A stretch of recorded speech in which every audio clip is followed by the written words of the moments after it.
Hey guys, I've got a 2002 Chevy Trailblazer here, and I'm going to use this vehicle to point out to you the location of the important fuses and relay for the operation of the air conditioning. I have another video about the blower motor, so be sure to check that if your blower motor is not coming on. Now, as far as the air conditioning goes, we're going to start under this cover here. You're going to remove by pushing in on this tab here, and there's a tab on this side as well. You push those in and lift straight up.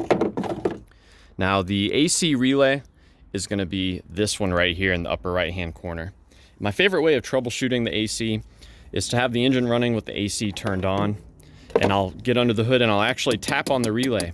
And sometimes when the relay is stuck, tapping on it will free it up, and you can actually see and hear the compressor clutch on the front of the compressor lock up.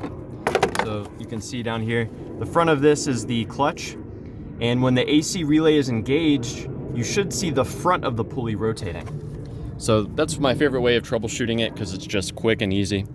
Another great way of troubleshooting it is you can pull the relay out and swap in a known good relay.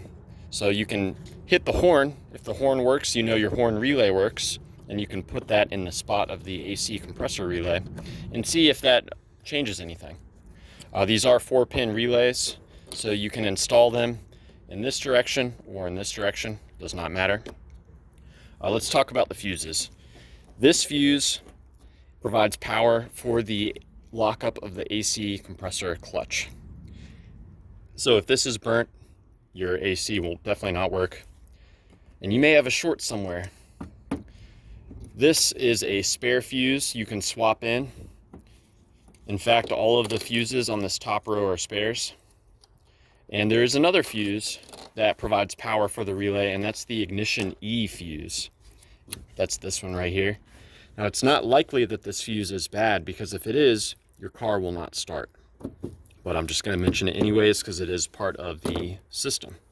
One other thing I'll mention, the AC will not come on if your car has leaked out enough refrigerant. There are pressure sensors that detect if you're low on charge. There's actually one right here.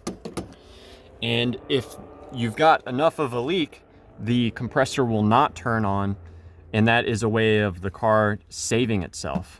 If your AC compressor turns on when you have not enough refrigerant in the system, you can actually damage the compressor. So that's something to keep in mind. You'll want to verify that you have a properly charged system. You can hook up a gauge to your low side port here and see what it reads. The actual amount should vary depending on the ambient temperature and humidity, but you want to see something, at least above 50 or 60 if the AC is not on. That's like a very low amount as it is. One other thing I want to mention, and this is pro level stuff here. You want to be very careful doing this. I've drawn a line between these two pins.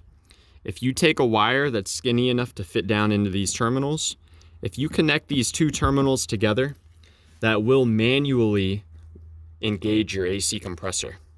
So do not do that if you are not sure if your system is properly charged or not, as it can result in damage to your AC compressor.